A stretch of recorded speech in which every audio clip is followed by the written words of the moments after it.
Hi എല്ലാവർക്കും നമസ്കാരം. നമ്മുടെ പുതിയൊരു വീഡിയോയിലേക്ക് എല്ലാവർക്കും സ്വാഗതം. എല്ലാവരും സുഖമായിട്ടിരിക്കുന്നു വിശ്വസിക്കുന്നു. ഞങ്ങളും ഇവിടെ സുഖമായിട്ടിരിക്കുന്നു. അപ്പം രാവിലെ ഇന്ന് എഴുന്നേറ്റിട്ട് ഞാൻ ചോറൊക്കെ തിളപ്പിച്ച് വാർത്തു. അതിന് ശേഷം കട്ടനൊക്കെ വെച്ചു, അതെടുത്ത് വെച്ചു.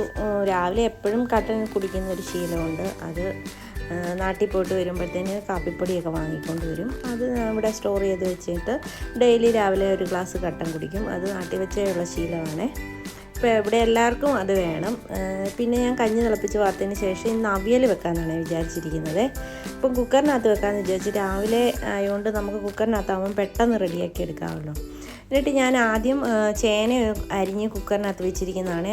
എല്ലാം കൂടെ ഒരുമിച്ചിട്ട് കഴിഞ്ഞാൽ ചേന വേകാതെ വരും. അതുകൊണ്ട് ചേന നമുക്ക് ഒരു വിസിലടുപ്പിച്ചെടുക്കണം. ഈ ചേനയ്ക്ക് ഇച്ചിരി വേവ് കുറവുള്ളതാണെന്ന് തോന്നുന്നു. അതുകൊണ്ടാണ് പിന്നെ ഞാൻ കുക്കറിനകത്ത് വെച്ചത്.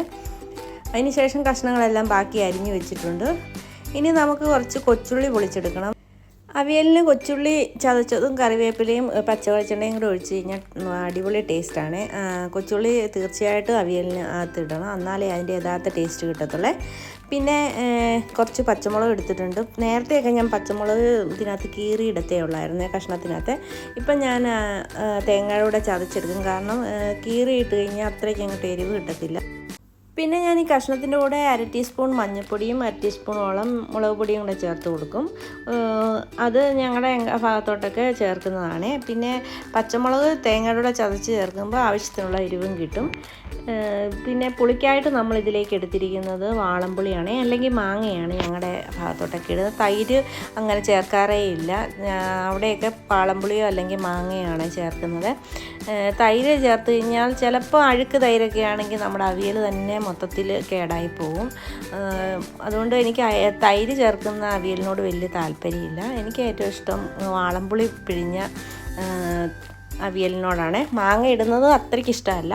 വാളംപുളി ആകുമ്പം കറക്റ്റ് പുളി നമുക്ക് സെറ്റ് ചെയ്തെടുക്കുകയും ചെയ്യാം. അതുകൊണ്ട് അതാണ് എനിക്കിഷ്ടം. അപ്പം ഞാൻ ഉള്ളിയൊക്കെ നന്നായിട്ട് പൊളിച്ചെടുത്തിട്ടുണ്ട്. ഇനി നമുക്ക് ഇതിനേക്കുള്ള അരപ്പ് ചതച്ചെടുക്കണം. പിന്നെ നമുക്കിവിടെ തേങ്ങ ചിരണ്ടിയ ബോക്സിൽ കിട്ടുന്നതുകൊണ്ട് അതൊരു വളരെ ഉപകാരമായ കാര്യമാണ്. കാരണം പെട്ടെന്ന് നമുക്കൊരു കറിയൊക്കെ വെക്കണമെങ്കിൽ ഇവിടെ ഗ്രോസറിയിലൊക്കെ വിളിച്ച് പറഞ്ഞു കഴിഞ്ഞാൽ നമുക്ക് തേങ്ങ ചിരണ്ടിയത് കൊണ്ടുതരും. അല്ലെങ്കിൽ ചിരണ്ടി മെനക്കെടാനൊന്നും നിൽക്കണ്ടല്ലോ. അതാണ് ഏറ്റവും ഒരു സൗകര്യമുള്ള കാര്യമേ. അതുകൊണ്ട് ഞാൻ ഫ്രിഡ്ജിനകത്തുനിന്ന് തേങ്ങ എഴുന്നേൽക്കുമ്പോഴേ എടുത്ത് വെക്കും കറിയൊക്കെ വെക്കണമെങ്കിൽ, അതിൻ്റെ തണുപ്പൊക്കെ ഒന്ന് മാറി വരാനായിട്ട്. എന്നിട്ട് അതൊന്ന് ചതച്ചെടുക്കണം.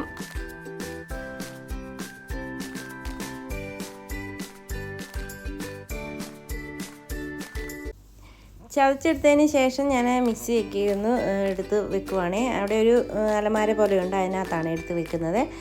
പിന്നെ നമ്മുടെ കഷ്ണത്തിനകത്തോട്ട് ഞാൻ തേങ്ങായും ഇതെല്ലാം കൂടെ ഒരുമിച്ചാണ് ഇട്ട് കൊടുക്കുന്നത്. അപ്പം പെട്ടെന്ന് നമുക്ക് ഒറ്റ വിസിലിന് ഇതെല്ലാം റെഡിയായി കിട്ടും. പുളിയും ഉപ്പും എല്ലാം ചേർത്ത് നമുക്ക് വെക്കാം. പിന്നീട് നമ്മൾ പച്ചവെളിച്ചെണ്ണയും കറിവേപ്പിലയും മാത്രം ചേർത്ത് കൊടുത്തിട്ട് ഒന്ന് ഇളക്കി താത്താൽ മതിയേ. അപ്പോൾ നമ്മുടെ അടിപൊളി ടേസ്റ്റുള്ള അവിയൽ റെഡിയായി കിട്ടും. പെട്ടെന്ന് നമുക്ക് രാവിലെയൊക്കെ ഇങ്ങനെ ചെയ്യാൻ പറ്റത്തുള്ളൂ. അടുപ്പിൽ വെച്ച് പതുക്കെ തീയൊക്കെ കത്തിച്ച് ചെയ്യാനുള്ള സമയമില്ലല്ലോ. അപ്പം പെട്ടെന്ന് ഇത് നമുക്ക് ഇങ്ങനെ ചെയ്തെടുക്കാം. പിന്നെ ഇവിടെ രാവിലെ കാപ്പിക്കായിട്ട് പ്രത്യേകിച്ചൊന്നും ചെയ്യേണ്ട കാര്യമില്ല. കാരണം ചേട്ടന് കാപ്പിക്ക് ഒന്നും വേണ്ട. ചേട്ടൻ രാവിലെ കഞ്ഞിയാണ് കുടിക്കുന്നത്. പിന്നെ തലേദിവസത്തെ മീൻകറി വെച്ചിട്ടുണ്ടായിരുന്നു. നന്മീൻ കറി വെച്ചതാണ്. അത് എടുക്കാതെ വെച്ചിരിക്കുമായിരുന്നു. ഒരു ദിവസം ഇരുന്നിട്ട് എടുക്കുമ്പോഴാണ് നമ്മുടെ മുളകിട്ട മീൻകറിക്ക് നല്ല ടേസ്റ്റ് കിട്ടുന്നത്. അപ്പോൾ അത് റെഡിയായിട്ടുണ്ട്. പിന്നെ ചോറും വെച്ചിട്ടുണ്ട്. അപ്പോൾ നമ്മുടെ അവിയലിൻ്റെ കഷ്ണം ഇതെല്ലാം നന്നായിട്ട് വെന്തിട്ടുണ്ട്. ഞാൻ കറിവേപ്പിലയൊക്കെ ഇട്ട് എന്നാൽ ഒന്ന് ഇളക്കിയെടുക്കാമെന്ന് വിചാരിച്ച് അതും കൂടെ ഇട്ട് കൊടുത്തിട്ടുണ്ട്. ഇനി എണ്ണയും കൂടി ഒഴിച്ച് നന്നായിട്ടൊന്ന് ഇളക്കിയെടുക്കാം. നമ്മൾ തവിയുടെ കണ കൊണ്ട് ഇളക്കിയെടുക്കുന്നതാണ് ഏറ്റവും നല്ലത്. അപ്പോൾ നമ്മുടെ കഷ്ണങ്ങളൊന്നും പൊടിഞ്ഞു പോകത്തില്ല. അപ്പം ഞാൻ ധൃതി കൊണ്ട് അതൊക്കെ മറന്നുപോയി. കുറച്ചൊന്ന് കുഴഞ്ഞു പോയി നമ്മുടെ അവിയൽ. എന്നാലും കുഴപ്പമില്ല, നല്ല ടേസ്റ്റുള്ള അവിയലാണ്. അതിൻ്റെ ഉപ്പും പുളിയും എല്ലാം നോക്കി ഇപ്പോൾ എല്ലാം കറക്റ്റായി വന്നിട്ടുണ്ട്. പിന്നെ ഇവിടെ രാവിലെ നേരത്തെയൊക്കെ എല്ലാ ദിവസവും പലഹാരം ഉണ്ടാക്കുമായിരുന്നു. പക്ഷേ ഇപ്പം ചില ദിവസങ്ങളിൽ മാത്രമേ ഉണ്ടാക്കാറുള്ളൂ. കാരണം ചേട്ടന് പലഹാരത്തിനോട് വലിയ താല്പര്യമില്ല. ചേട്ടൻ ഡെയിലി കഞ്ഞിയാണ് കുടിക്കുന്നത്. ചേട്ടൻ എന്തെങ്കിലും കഞ്ഞിയോ ഒരു അച്ചാറോ അല്ലെങ്കിൽ എന്തെങ്കിലും രാവിലെ കറി വെക്കുന്നത് എന്തെങ്കിലും കൊടുത്താൽ മതി. അത് പതിവ് പണ്ട് തൊട്ടേ ഉള്ള പതിവാണ്. ചേട്ടന് കഞ്ഞിയോട് ഭയങ്കര താല്പര്യമാണ്. അതുകൊണ്ട് കഞ്ഞിയും ചോറും ഒക്കെയാണ് താല്പര്യം. എല്ലാ പലഹാരങ്ങളോട് വലിയ താല്പര്യമില്ല.